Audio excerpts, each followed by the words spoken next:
All right, thank you very much, everyone, as we begin to make our way back into the room and take your seats. How about a round of applause for the service staff taking care of us during lunch? Thank you very much. If you're keeping close tabs on the program in front of you, just to know we're going to kind of shovel a couple things and bounce down, so you'll have to bear with me. A reminder, again, to scan the QR code to sign in and out of this panel discussion if you're looking for that credit as well. And I also want to commend all of you if you had a chance to stop by and fill any of those bags. We did all 250 during the lunch break, so thank you very much. You've made an impact for 250 youngsters who will utilize that kit in a time of great need.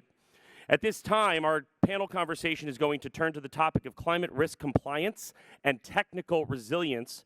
This discussion will focus around regulatory expectations, financial disclosures, and risk modeling. Moderating this discussion is Jeff Johnston, the Chief of Regulatory Affairs at the National Association of Insurance Commissioners. Welcome to the stage, Jeff Johnston. And a warm welcome to the panelists for this discussion as well. Thank you all.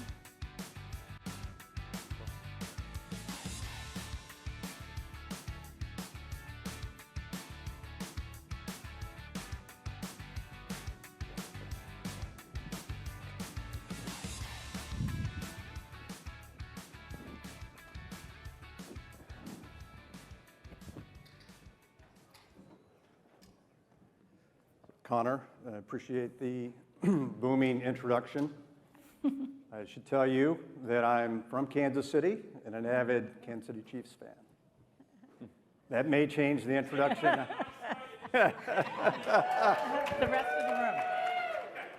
I was just trying to set the mood for this panel, but as Connor said, my name is Jeff Johnston. I'm the Chief Regulatory Affairs Officer at the National Association of Insurance Commissioners, again, based in Kansas City.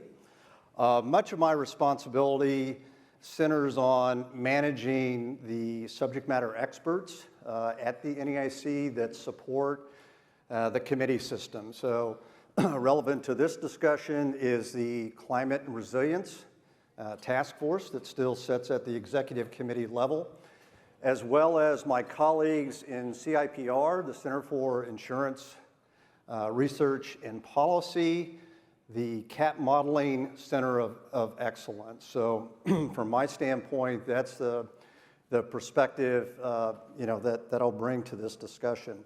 Before I introduce the panelists, as Connor mentioned, the elements, if you will, of this panel discussion revolve around regulatory expectations, financial disclosures, the climate risk disclosures, and risk modeling. So we're going to explore each of those different areas. I think our mission for the next 55 minutes is, I think there are 4 objectives that we have for this panel.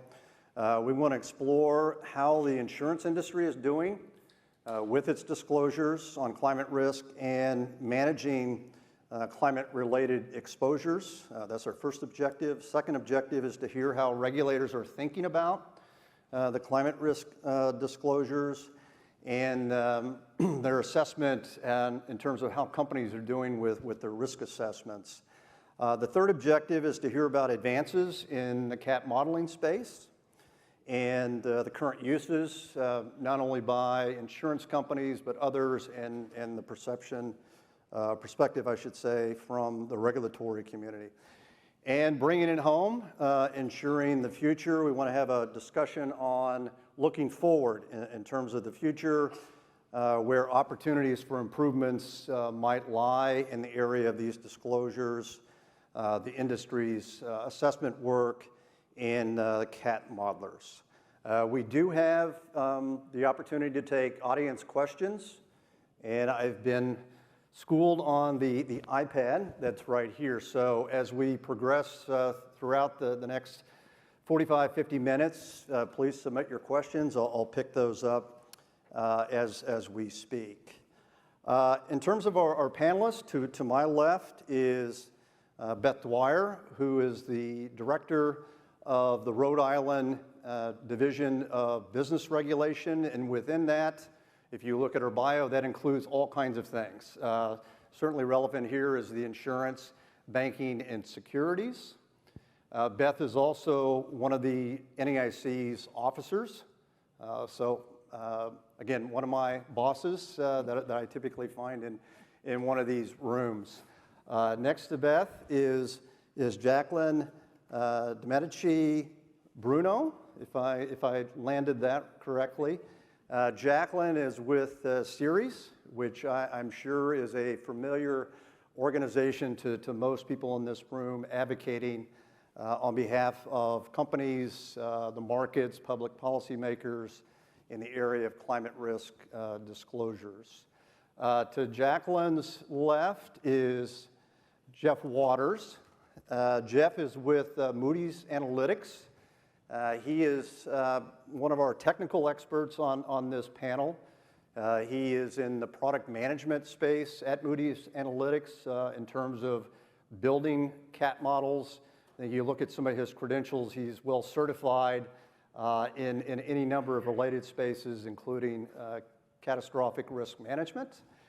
And at the very end is Dr. Julia Borman, who is with Verisk, and likewise, Julia is our technical expert on this panel.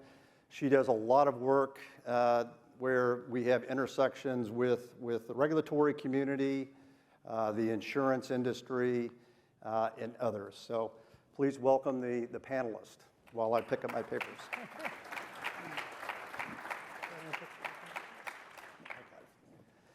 So to kick things off, I'd like to turn to Director Beth Dwyer and ask her to take a few minutes in terms of setting the table for us around climate risk disclosures, a little bit of the history now that we've got, I think, 15 years of experience that have developed in the area of climate risk disclosure. So, Beth? Yeah. So thank you very much, Jeff. 15 years in disclosures, but when I started at the Rhode Island Department 25 years ago, this was an area of discussion. I mean, insurers were the first people out there, obviously. They're the people who take the risks. So I remember 25 years ago going to conferences where they discussed, what would happen, if the 1938 hurricane that affected New York and Rhode Island were recreated today with the current population and the disaster that would be. But about 15 years ago, California was way out ahead of everybody else, and they were requiring climate disclosure from carriers writing in California. I believe there were 8 questions. And that went on for quite some time until other states indicated they were also interested. And the collective discussion was, well, how can we make this more relevant, the disclosures? And we settled on going with the TCFD format. Used by a lot of different industries, used by banking, securities, everything else, just to bring it all together and have something that the questions were the same, essentially. That started about 3 years ago with 20-something states. It's now, I think, at 25, and it is all the insurers licensed in your state, so it makes up 85% of the premium volume. So we've been getting that information for a couple years now. Ceres does kind of an audit and a report on it. I think Jaclyn can tell us more, but I think it gets a little bit better every year because the more you do something, the better you get at it. But we've also made a number of other statements at the NAIC about these issues. So the most important is the climate working group, which is at the executive committee level. What that means is it reports directly to the executive committee, normally an EX task force, and Jeff can correct me if he disagrees, but is something that is of the moment to the commissioners. It's an important issue at that time. It's something that the commissioners are really focusing on, and this is an EX task force. It has a bipartisan leadership, so Ricardo Lara of California is the chair. Tim Temple from Louisiana, I believe. It used to be, oh my goodness, I'm forgetting who. Director Lori Wing-Heyer from Alaska is the vice chair. So we're trying to keep this as bipartisan as possible, as non-political as possible, while still addressing the risks that are really facing insurers. So a few of the other things, I had to write them all down because there's so many of them. that we're doing is, the TCFD, of course, every year, each insurer writing in your jurisdiction reports that. We also expect to see in your ORSA an address on how you're addressing this risk, especially, honestly, for a P&C company. I can't imagine that if I saw an ORSA without a discussion of the risk, I think I would be concerned that the company wasn't really understanding all their risks. We've also updated our handbooks, both the examiner and the analysis handbook, to address climate risk, just like any other risk. Insurers should be addressing all of these risks. We've also made RBC CAT changes, so there's a CAT charge coming up on our RBC. 12/31/24, there's going to be a wildfire charge.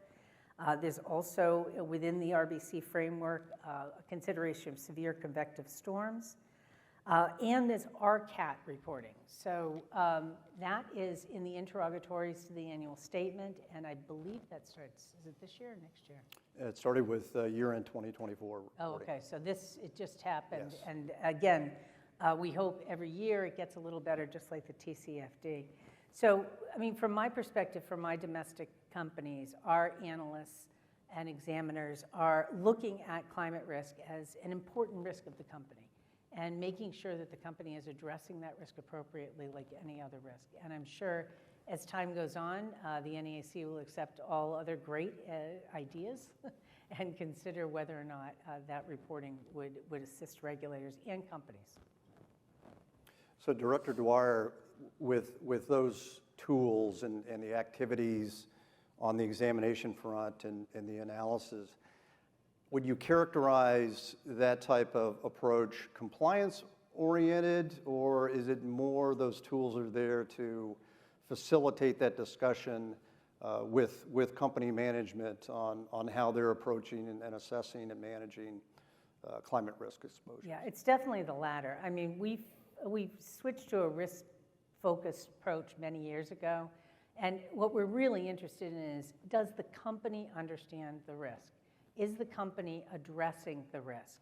Of course, you need to comply if it's a compliance issue, but that's not the point. The point is, does the company understand what's happening with the company and with the climate risks that are out there and how they're addressing it? Okay, very good. Director Dwyer mentioned the risk-based capital interrogatory, and as I said, that's new as of year-end 2024, and it's expected on the part of the companies, and I think we saw about 80% participation in that, meaning there are a number of companies that, for whatever reason, it could have been domiciliary discretion, did not complete that part of the risk-based capital interrogatory, but the move is to have companies communicate in a more structured way to the regulators, more forward-looking or scenario analysis of their climate risk exposures, particularly in the area of hurricanes and wildfires. That information is for information only. There's no risk-based capital factor yet associated with that. That will be in place for the next 2 years, at which time the NAIC and the financial regulatory community will reassess its utility, whether there need to be any changes, in fact, whether it continues. The other interesting twist I'll put on Director Dwyer's comments about the early days at the NAIC, because the NAIC is sometimes often referred to as no action is contemplated. And that has not been the case in this space. I did a little bit of homework before this session, and we had established an executive committee level working group back in 2005. I think this was just on the heels of Hurricane Katrina, and that working group was named Climate Change and Global Warming Working Group. So take a minute and let that sink in. Obviously, it had its own controversies in the day. I think we had the global financial crisis that kind of interrupted a little bit of that work before we got to the climate disclosures. But anyway, I thought that would be an interesting factoid for the audience. So thank you, Director I Dwyer. forgot about that, and I was actually on the working group. You're on the so, working yeah. group. And by the way, yeah, the Connecticut Insurance Department is at the forefront of that initial executive level working group. So let me turn to Jaclyn now with Ceres. And it's well established your organization advocating on this front has done a tremendous amount of work. And I know there's been a recent report released by Ceres looking at evaluating the progress. And I forget the name of it. I think is measurement gaps. And I think there was a particular area focused. But Jaclyn, from your perspective and your organization, is the industry getting close? Can we say mission accomplished yet? Or am I being rhetorical in that question? Well, Jeff, I think it's tempting hubris to ever stand somewhere and declare mission accomplished. But just to back up and give a little bit more context, Ceres was working directly with the NAIC in the lead up to the adoption of the TCFD framework for the Climate Risk Disclosure Survey in 2022. And the discussion at that time was, well, great, we're going to have this survey, we're going to have this information, what are we going to do with it? And that's when Ceres stepped up and said, we'd be happy to run the analysis. So every year since the adoption, through reporting year 2022, actually, we've done this analysis in partnership with the California Department of Insurance, the state that acts as the main aggregator for all the surveys, and Manifest Climate, a software learning company. And what we've done is we've applied machine learning analysis to the thousands of pages submitted every year for the survey. So in that first year, just to provide some benchmarking, in that first year of the TCFD framework, it was actually 15 states, Sorry. plus DC. You know the states better. That's all right. 15 states plus DC in that first year of TCFD reporting, capturing about 80% of the US insurance marketplace, over 400 insurance groups. In the most recent round of reporting that we did analysis on, which would be for data year 2023, actually, we had 29 states participating, capturing 85% of the market, over 500 insured groups. So from a participation perspective, we've seen greater participation year over year with more states participating, more carriers being captured, and eventually we hope to capture closer to 100% with lowering the minimum direct written premium threshold, triggering participation. So what we've seen in the last year of reporting, and I say that because the most current year survey just closed in August, so we're actually beginning work on the next report already. But what we've seen is really good news. And for those of you not familiar with the TCFD framework, it's Task Force for Financial Related Climate Disclosures. And it comprises of 4 main pillars: risk management, strategy, governance, and metrics and targets.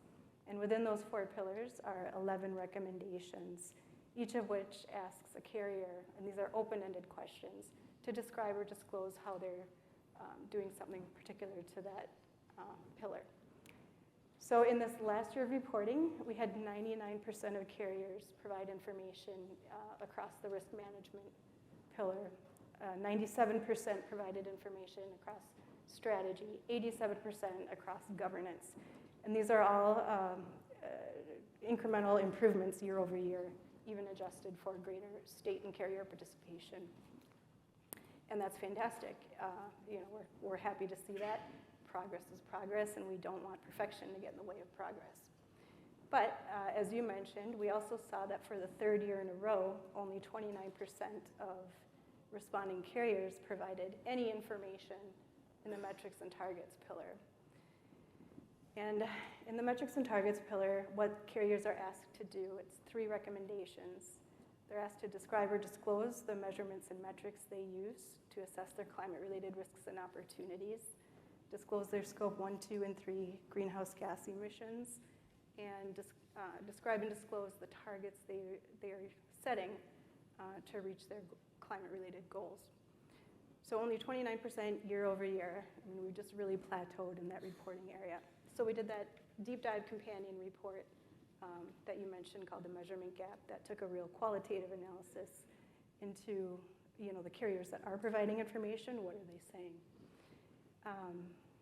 So within that one, what we saw was that of the 45 carrier groups that provided information across all 3 recommendations, 87% included climate goals, but none of these groups had included absolute emissions targets. So what does this all mean? What am I saying here? All of this comes down to saying that the industry is doing fantastic in the first 3 pillars, and that's to be expected. Risk management is the bread and butter of the insurance industry. But when it comes to actual measurements and target setting, that's just really lagging, and it's due to a combination of factors. But that's why we put that report out to create resources, to pull out best practices, see what your peers are doing, identify why that seems to be a barrier. So all of that is a really long way of saying, mission accomplished, not quite yet. It's mission accomplished as far as we've answered the question of should there be disclosure, and now we've moved on to what does good disclosure look like, and how do we transform that into actionable strategies. So a couple of follow-up questions.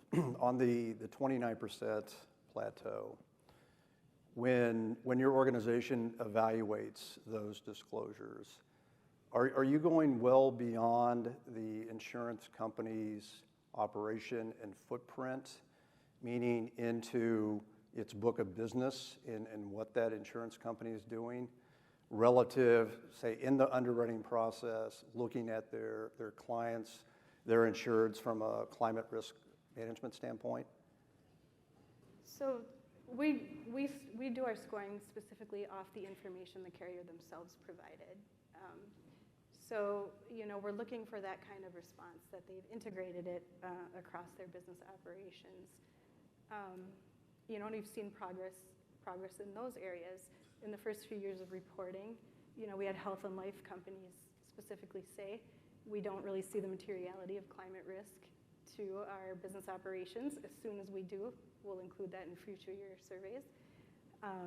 And that is starting to be more and more integrated. That materiality is being recognized and adjusted within those survey reports. But the 29% in the metrics and targets, so when I say 29%, that means the other 71% of carriers responding and submitting a survey, they're not providing any information at all. Those are blank questions. Okay. My second follow-up question has to do with the flip side. Disclosures are one thing. If for those of you that have worked on the financial reporting side, it's a compliance exercise in many respects. Do you have any insights into how that's being internalized from an operational standpoint, an executive point of view, in terms of what's actually happening substantively within the company's operations? Yes, so obviously, the property and casualty companies are kind of ahead of the game for other lines of business as far as that goes. But I think it's morphed into more than just a regulatory response, right? It's a requirement, so we do it. And we saw that more in the first year with, a lot of the questions left blank. But we're seeing more questions answered year over year and more robust responses. So increasingly sophisticated governance structures, better and better use of scenario analysis and those tools. Where we're lagging, though, really is that metric and target pillar, because you can have the first 3 pillars beautifully laid out, but if you don't have the measurements and the targets, then how can you turn that into meaningful action and move forward as a company? So instead of reacting to climate risks, how are you adapting and integrating it into your business operations and your plans to move forward? Okay, all right. let me turn to Mr. Waters, Dr. Borman. Anything to add to this initial part of the conversation before we shift gears into modeling and technology? I think one thing that's been hinted throughout the course of the conference so far is, when it comes to these disclosures, whether they're for compliance purposes or other kinds of reporting purposes, just the need and the opportunity to educate. And it could be educating from a modeling standpoint to a state DOI or a state regulator, or it could be educating from an insurance company standpoint to the actual consumer. I think in the former, one thing that you hinted at, Jeff, is the establishment of the Center of Excellence, of the COE. And that's something it's fairly new, it's getting off the ground, but like one of the pivotal cornerstones of that center is to provide more materials for state regulators to learn about catastrophe modeling, the frameworks, the ins and outs of these tools that are being used for these kinds of reporting purposes. So that's one thing that I feel like is going to really get a lot of momentum going forward in terms of helping a modeling company like Moody's understand what's clear, what's not clear when it comes to how we talk about CAT models, especially if they're being used down the line for RBC frameworks or some of the TCFD-based disclosures, and really promote that partnership, that collaboration to figure out where there are gaps, where there's opportunities to be clearer, be more succinct, to be more open about these fundamental tools that are being used throughout so many different aspects of what's been discussed so far. So that's one thing that we're looking forward to learning more about, hearing more about as the state regulators and the state DOIs start utilizing those materials hopefully to their benefit. All right.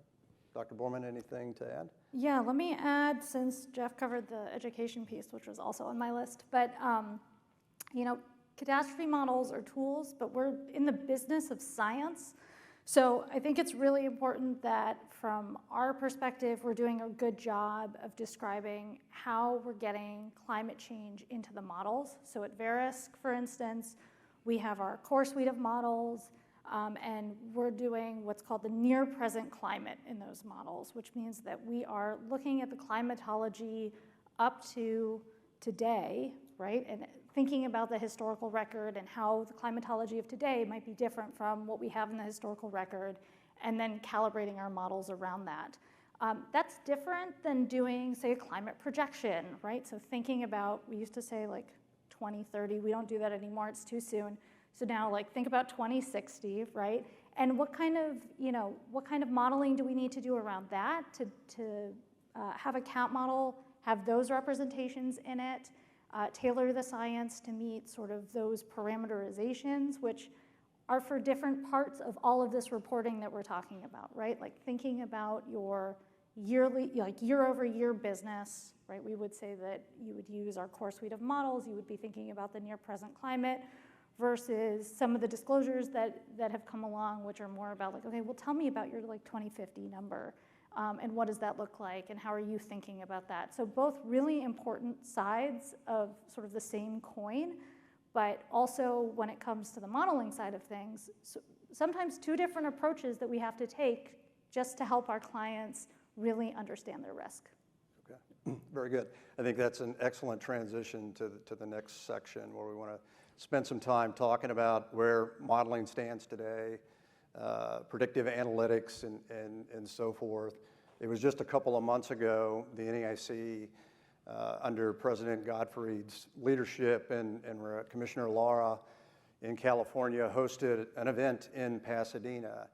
And it was a day-long event, it was packed, and it was all about the state of the market in terms of the reinsurers, what they were seeing from their business perspective, but also spending a lot of time on discussing where the CAT models are today. There is some skepticism, right, still in the industry and probably more so in the regulatory community about the efficacies of these models, especially when they start to impact rates and rate filings. And again, through the Center of Excellence, we've been spending a lot of time getting out to departments, talking to the staff, CAP Modeling 101, we've got a 201, that's coming to help kind of raise that level of education. But Jeff, if you could start off, and then Julia, talk about where the CAP modeling science stands present day, and how that benefits the insurance companies and what the regulators can see from a second step away. Sure thing. I'll share a couple points and then make sure there's an opportunity for Julia to hopefully complement some of that. When we look at the landscape of catastrophe models, there's different life cycles depending on the peril that you're talking about, especially within the United States.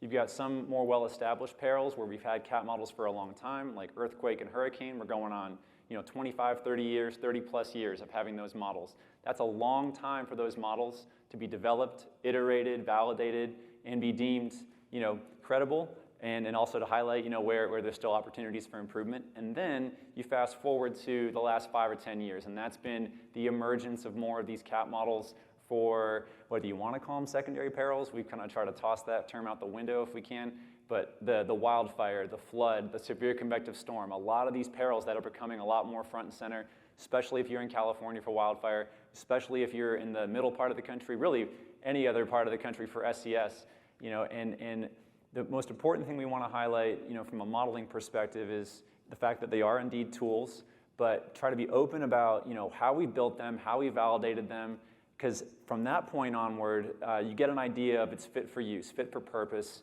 and then to, at the same time, kind of track what's happening at the NAIC level or the state level in terms of, what more is being asked.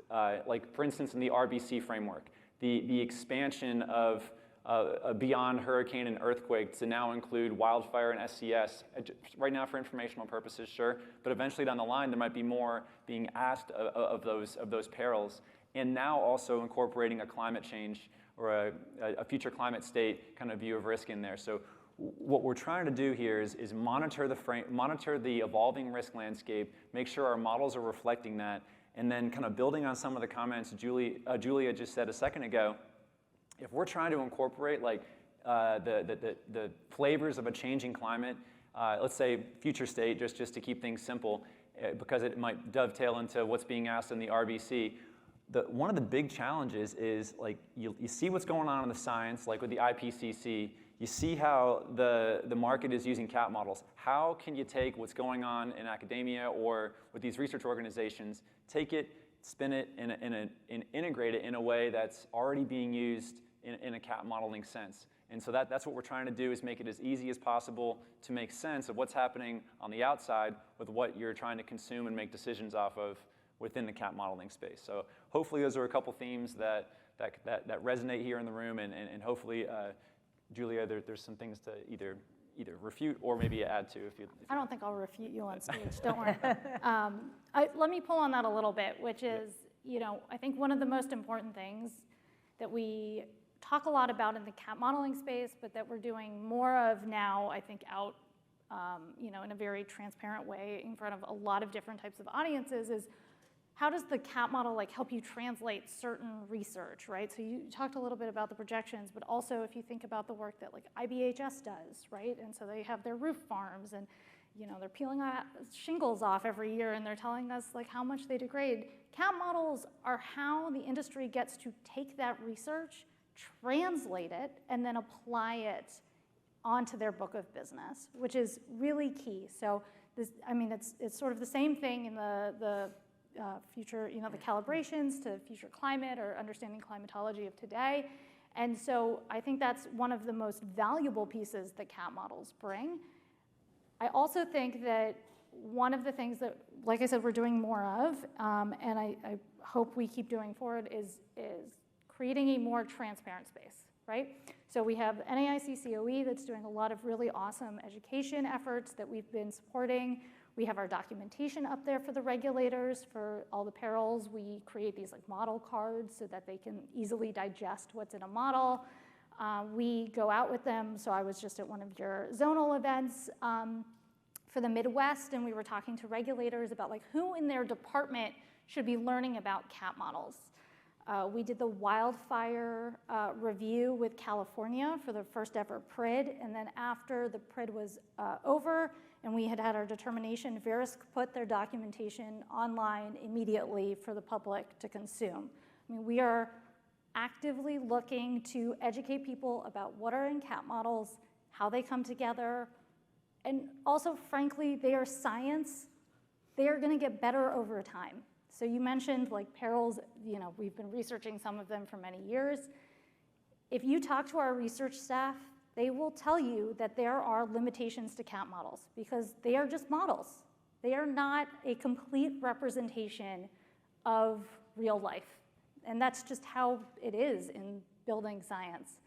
And so the idea that the cat modelers don't know that their science can get better, I think is a fallacy I would like to dispel for everybody. It is something that we are working really hard towards. We put a lot of effort towards it. And I think we've made really big strides, especially for some of the secondary perils recently, wildfires, severe thunderstorm. There have been big model updates that have come out. So we're moving forward. It's going to make the reporting so much better. We're into it, and I hope everyone else is into it with us. But yeah, we agree, like the science is going to move forward. Julia, thanks for covering the waterfront when it comes to the regulatory outreach. I know Verisk has been really instrumental working with the NAIC, COE, in terms of getting the education to a level that's essential for our members, but also just in terms of the technicalities around cat models and kind of breaking that down, that it's in more consumable bite sizes for state insurance regulators. I'm curious if you could take a few minutes. I know you do some work, if maybe a lot of work with the rating agencies. If you could speak to kind of what those conversations have been. Throw back the curtain a little bit in terms of those conversations with the agencies. Yeah, so my area covers the regulatory world and the rating agency world. Basically, I'm in charge of anyone who's effectively third-party consumes our information from one of our users. So the conversations are similar but different. So there is sort of a base level of understanding about cat models and the fact that they've been used for so many years in the insurance industry. So we do a little less Cat 101 basic training, I would say, also because at the rating agencies, we tend to have a lot of stability of who we're working with too. So there isn't as much turnover that we necessarily have to combat. There's still a big question out there though about what should be asked, right? And should it be qualitative? Should it be quantitative? Like how do we approach those questions? That's very similar compared to the regulatory space. I think that they've been across the different data calls looking at certain perils very specifically for a long time, but the secondary perils, wildfire, severe thunderstorm, are also sort of making them shake their heads about like, have we been asking the right questions? Are we really capturing that risk? Like what is driving that risk? Is it frequency? Is it severity? Is it exposure, right? So all of that is common across, I think, everybody in the industry who's talking about this. All right, very good. Let me bring in Jaclyn and Director Dwyer into this conversation around where cat models stand from your standpoint. If you have any comments or perspective on that. Jaclyn, you want to go first?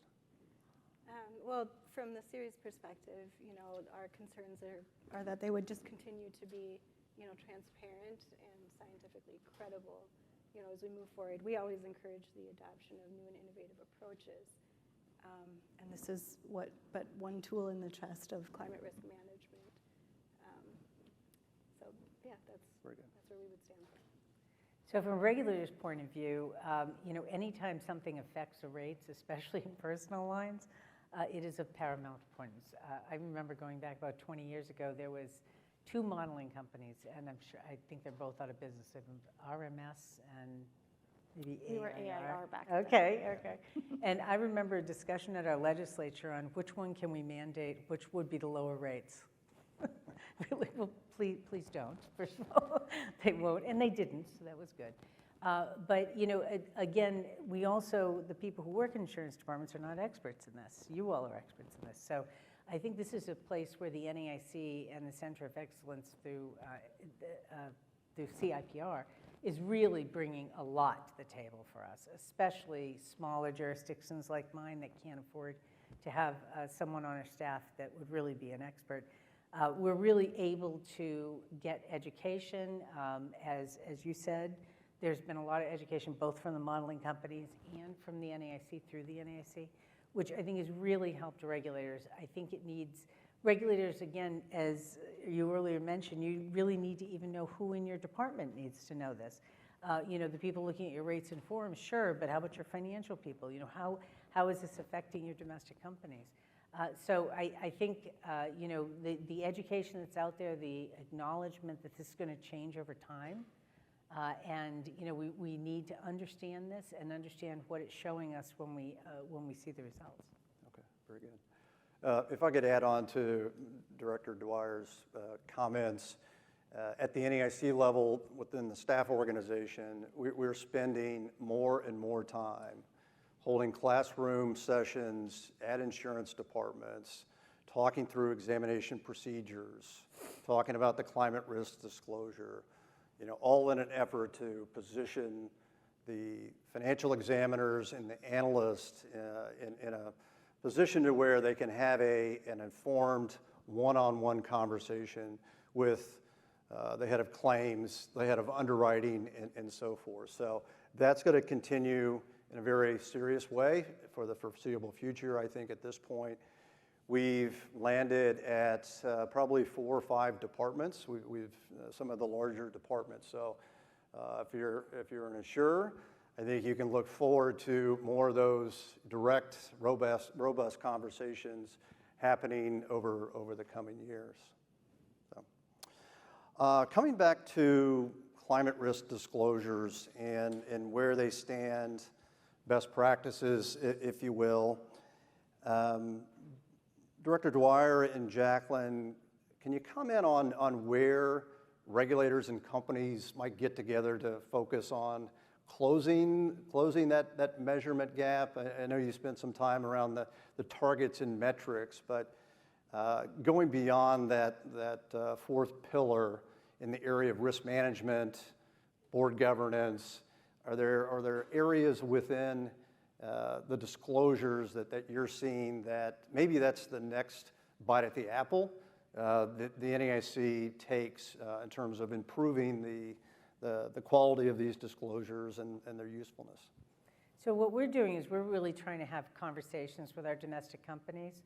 So that's the you know, the secret sauce of, at least in my opinion, of the financial regulation is understanding those companies and understanding what their risks are. And so we're really, it's a case-by-case basis, right? So if we see a company that we don't feel that the disclosure is appropriate to their risk, we're having that individual conversation with them to hopefully get the disclosures to a better level, which then we hope will translate to what Jaclyn does, which is the overall analysis. Yes, and just to build a bit what you had discussed, Jeff. So Ceres has also been going at the invitation of several commissioners into their departments of insurance in providing that TCFD training to their staff, including the great state of Connecticut, actually, to give that background and context so they can better incorporate the survey into their financial review oversight processes. But what we also are looking to do is to create kind of these resources, these best practices, you know, recognizing that a good response is not going to be the same for every company. It's going to depend on company size, on line of business, and geographic concentration, and so forth. But just kind of building that conversation, those resources, those repositories of, you know, where you can look at what your peers are doing, kind of pull out best practices and adapt it for your own unique business processes. Okay. All right, very good, thank you. Coming back to you, Jeff, again, in this area of, I don't know, advancements and best practices, talk a little bit about how Moody's is integrating more forward-looking information around fiscal risk, transition risk into the portfolio or the catalog that's being developed by. I should say Moody's Analytics, right? Because we want to make a distinction between the credit side and the analytical tools. Yep, I think that's fair. So I'll probably talk more to the physical risk side and leave the comments on the other aspect of those risks to the rating side. But talking about the physical risks and the kinds of tools and the kinds of things that we folded into our CAT modeling framework over the recent years. Some of that comes back to these climate conditioned catalogs, and just to peel that back a little bit, it's already been discussed at this conference already, where there's confidence in terms of how a changing climate could impact certain perils, and then where there's a bit more uncertainty. So, some of the areas that we've really invested in already is on the hurricane side, the flood side, and then even more recently to the wildfire side. So just for instance, from a hurricane perspective, we are introducing different ways to look at different representative concentration pathways, so different CO2 emission scenarios over different time periods going out all the way up to 2100 in 5-year increments. So it's a way for a user to say, okay, I got to figure out what combination I want to look at, what time period I want to look at, because it might be part of the RBC framework. They say I want 2040 or the year 2050 and the RBC 4.5 scenario.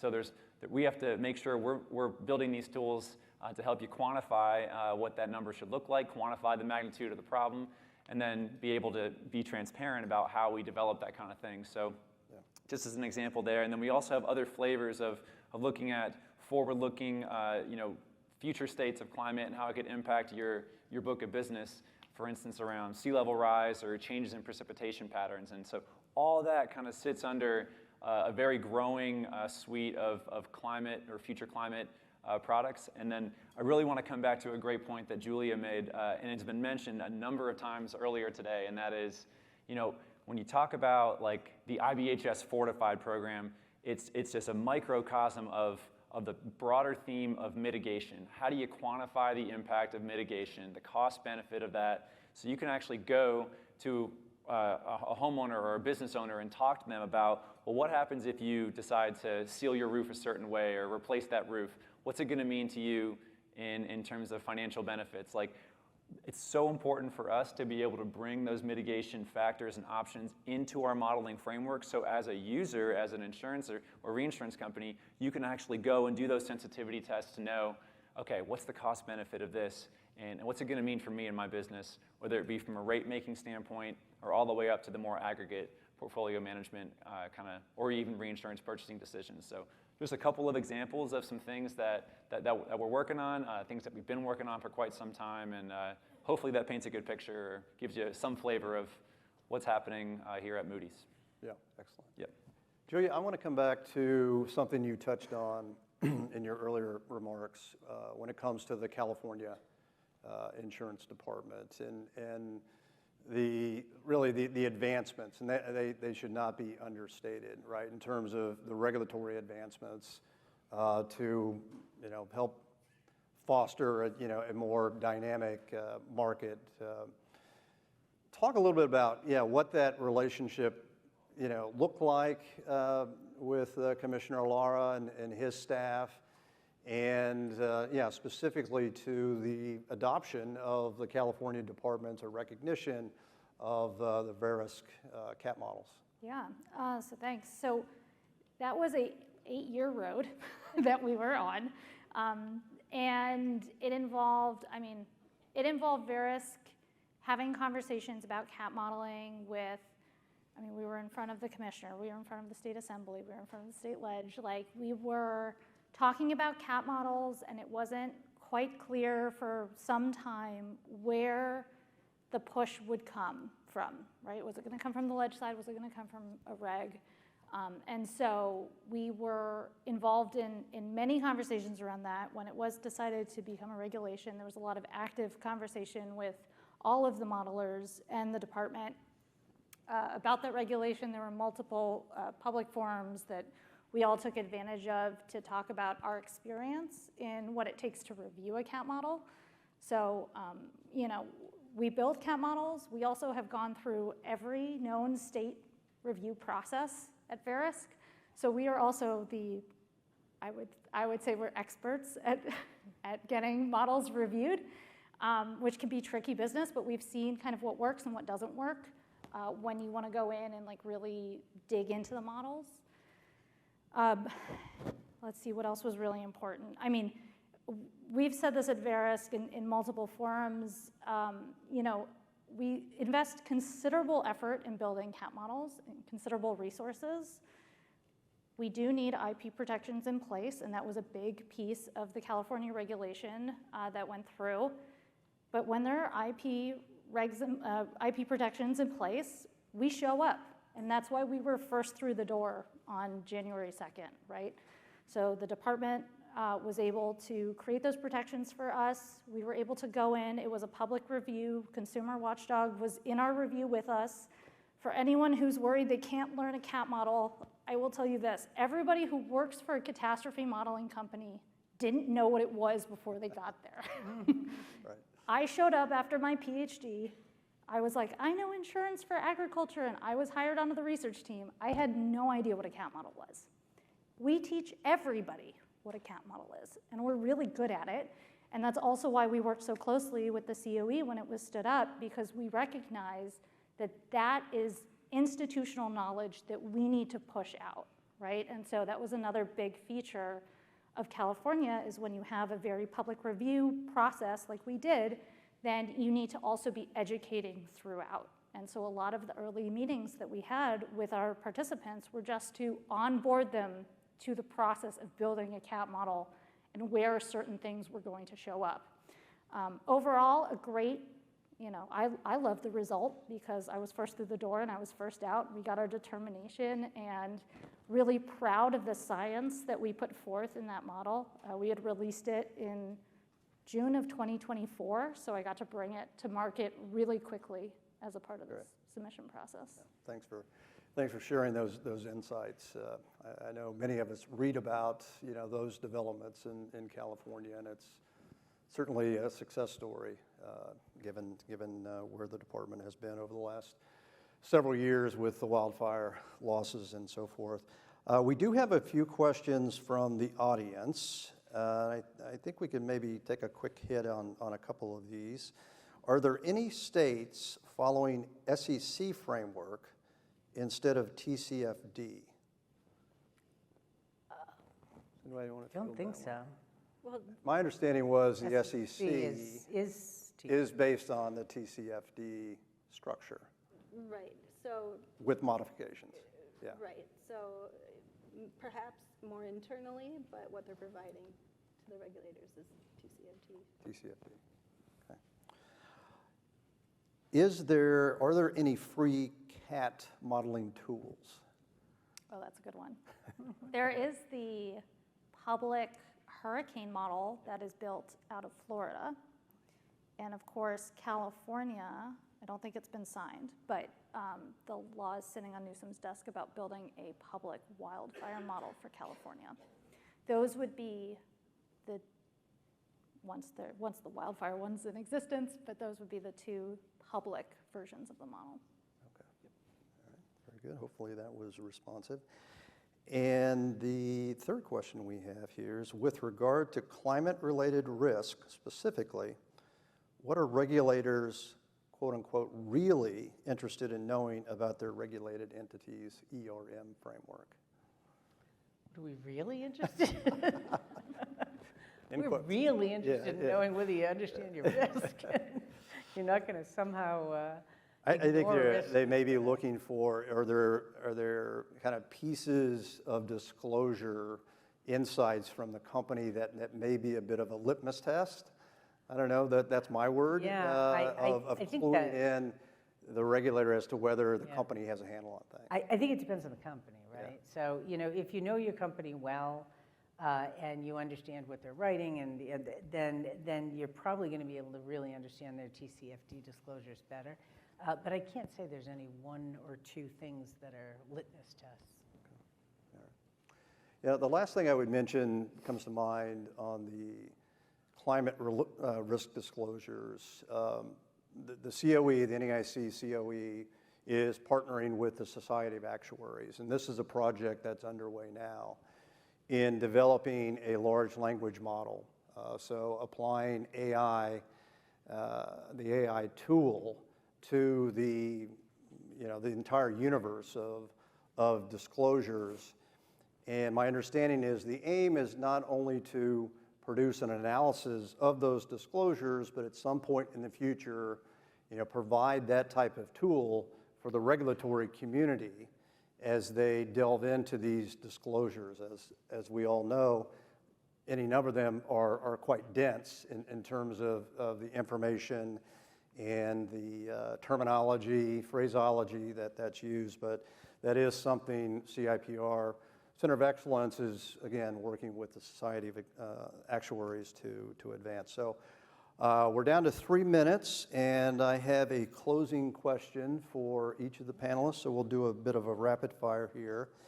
Where do you see the greatest opportunity for regulators, insurers, and data/modeling providers to collaborate over the next 5 years?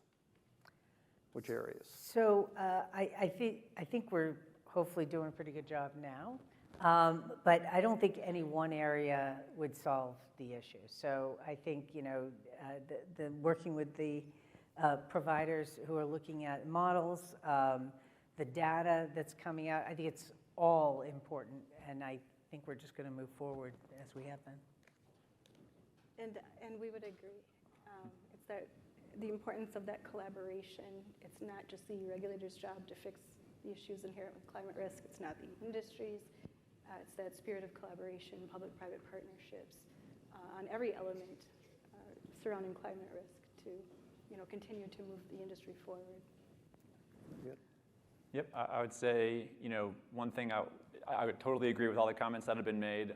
One example I might want to give is, when it all comes down to what gets reported on some of these disclosures or in like the RCB framework, it just comes down to some numbers, especially in like more quantitative based asks. So one thing I would really harp on is when you are educating yourselves about CAP models and learning more about CAP models is pay attention to more than just the number.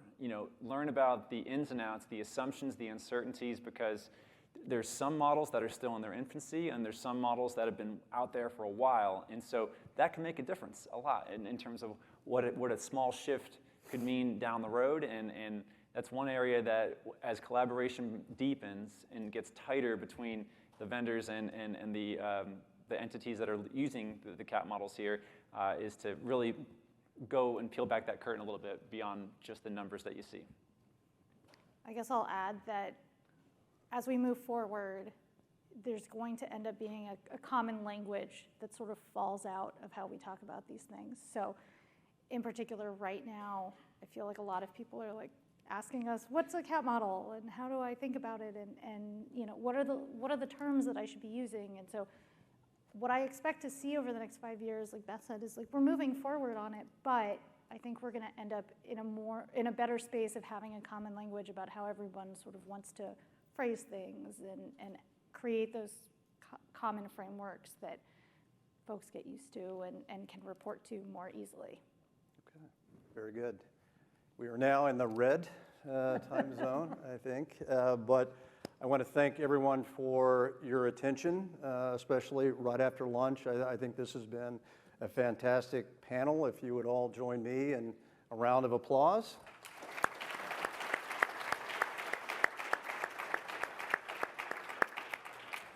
And now we will get Director Dwyer onto her train. And both of us. Thank you again.